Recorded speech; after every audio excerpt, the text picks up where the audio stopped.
So, thank you for joining me for the third part of our Bible study series looking at the book of Exodus.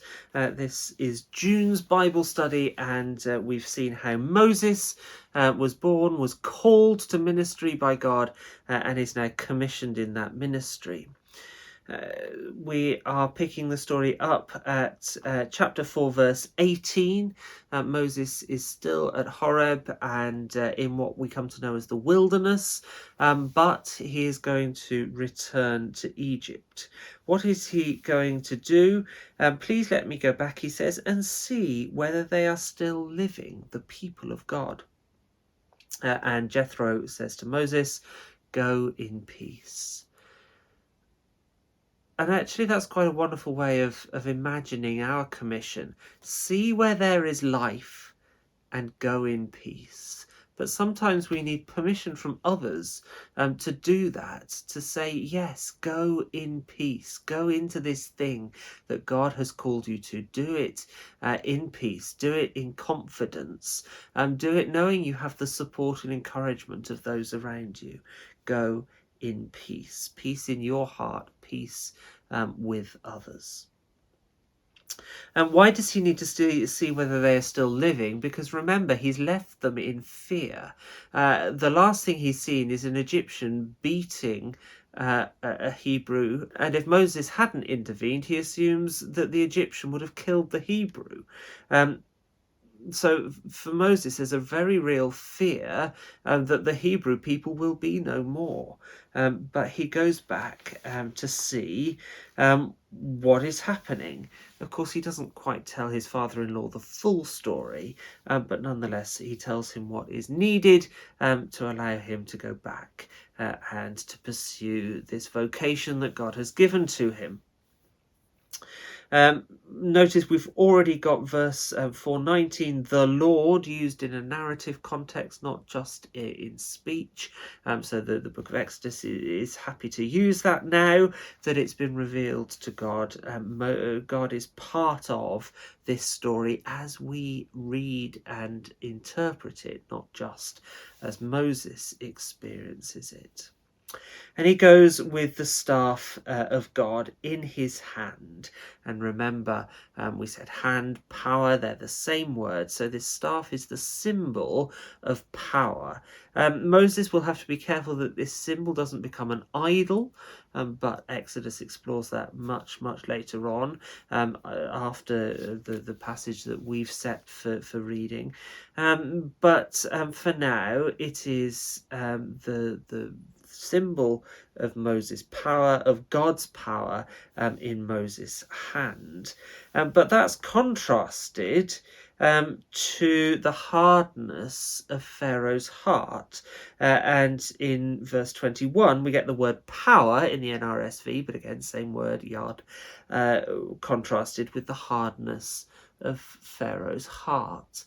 So the strength of Moses' hand, the hardness of Pharaoh's heart, when in fact those two should be in tune with one another. So what is abuse? It is when the strength of our hand doesn't match the softness of our heart. That's abuse. Moses does speak to Pharaoh. And he says, Israel, God says, is my firstborn son. That's a dangerous thing to admit to Pharaoh, who has said that he will kill the firstborn son of the Israelites. So God is taking on that relationship with the Hebrew people as a father to a son. We will see deliverance and redemption come through the Son of God later on when we meet Jesus. But Pharaoh would have killed this people too. Of course, Jesus too will be killed, and that is an integral part of his story. We have all those themes beginning to be put in place right here in the book of Exodus.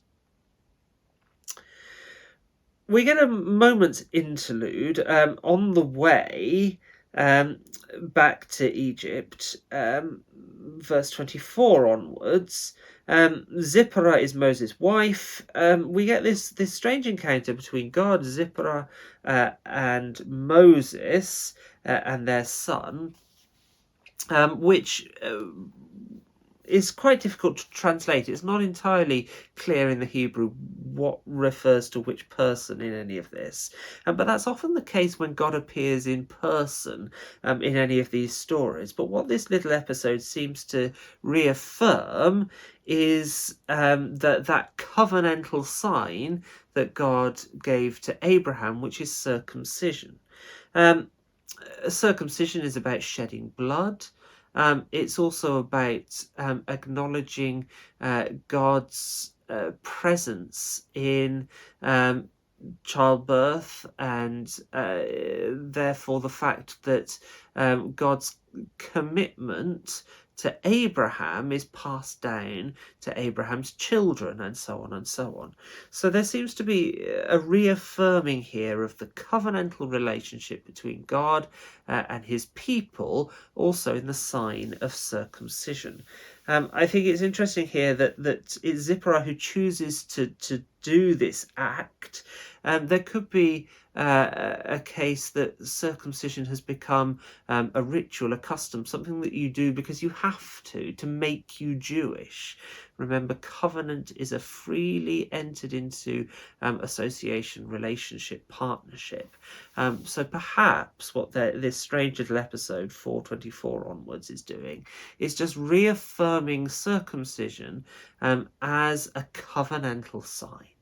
And a sign of God's presence with the people. So, in fact, before speaking to Pharaoh, Moses is going to have to win the people over, which he does by speaking to them. And the people believed Moses. That means they put their trust in him. That word believe in Hebrew is aman. Amen. It's the word that we get amen from. Why do they believe Moses? Why do they trust Moses? Because they have been heard and they have been seen. Their cries have been heard and their situation has been seen. Unlike the attitude of Pharaoh to them. When they cry out to Pharaoh, as we'll see in chapter 5, their cries are not seen.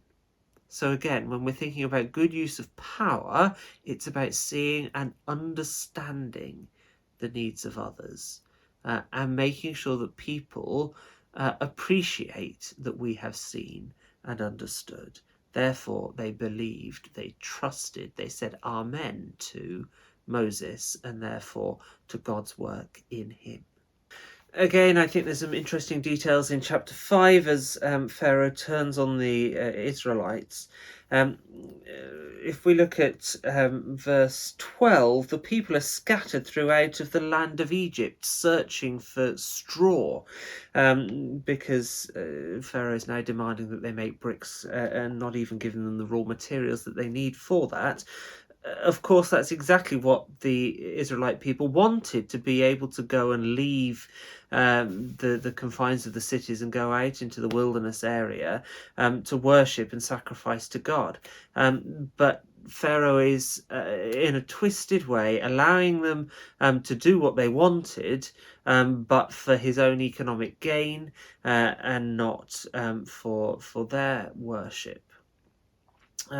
So I think what we can see here is that actually the antithesis of work is that worship. Worship is rest. Worship is play. Worship is a way of finding our identity without being subservient to others. It's certainly not lazy, as Pharaoh would have it, but it is the antithesis of work purely for economic gain. Remember, we said economic gain or work is not bad in and of itself. Joseph established that for the people of Israel, for the people of Egypt. But when it's abused, like Pharaoh does here, it is certainly a bad thing. as we enter an age when the nature of work is changing, and the types of work available are changing. I think that's something we need to be very conscious of. The people are understandably not impressed with this situation, and so Moses and Aaron navigate their first real challenge of their leadership.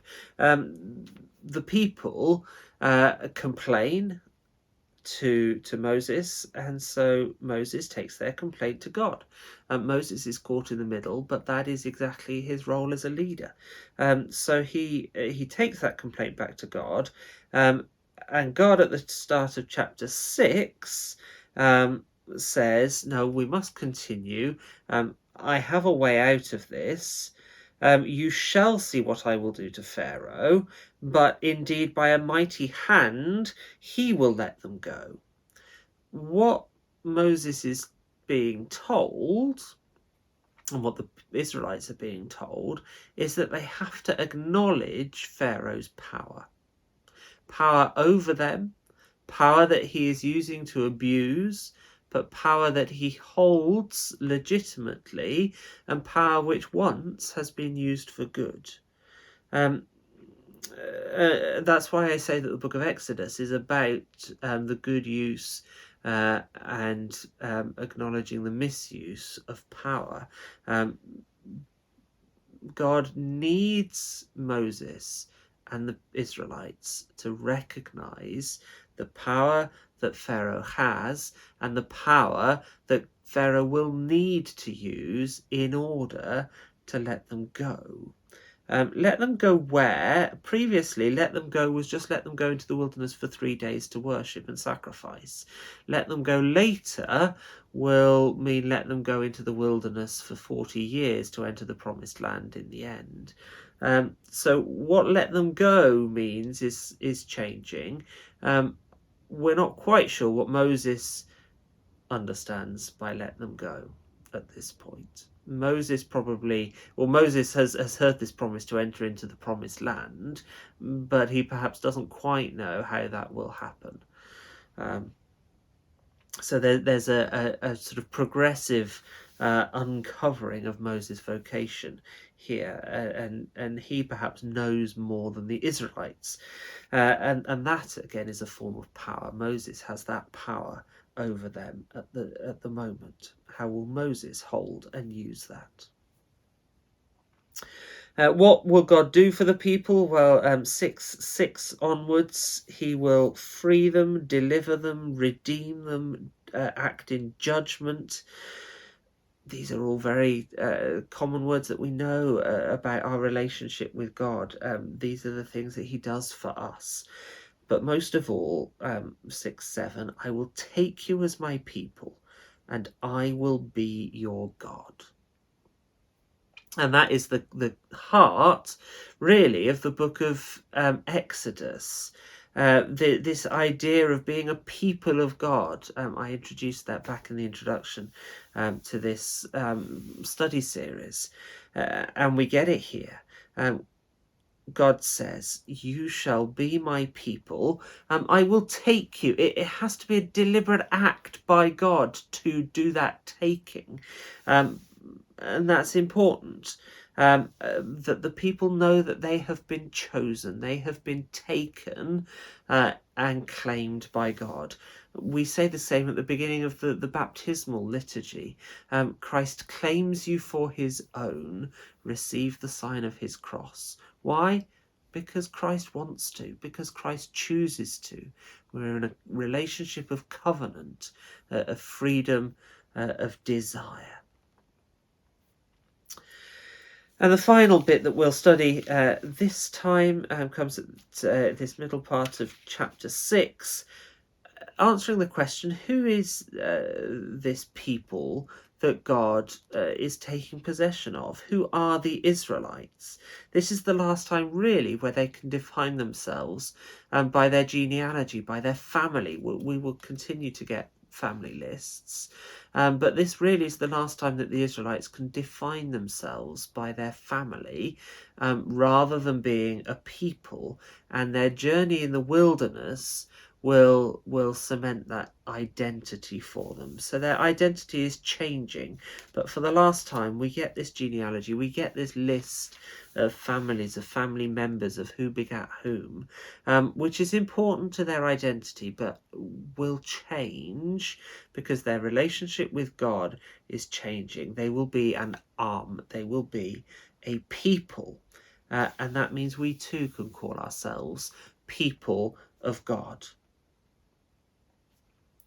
We'll bring it to a close there at 6:27, which means we've looked at Moses' birth, his call, and his commission. And next time, in July, we will start to look at this act of deliverance itself, which begins with Moses addressing Pharaoh and being instructed to reveal the 10 signs of God's power, these miraculous acts, which still need to be treated carefully, which still need to be handled sensitively, which still need to be done with accountability from God, with relationship with his people, with an awareness of the type of leadership he's showing. Leadership which has been formed in the relationships that we've looked at over the last 3 weeks. So thank you for being with us as we begin our journey through Exodus. And I hope it's helped you understand something of your relationship with God, and in particular, the ways in which God calls you as a member of his congregation, as a minister, as somebody sent out in his name, and above all, as one of his people, a promise, an identity which he gifts to us.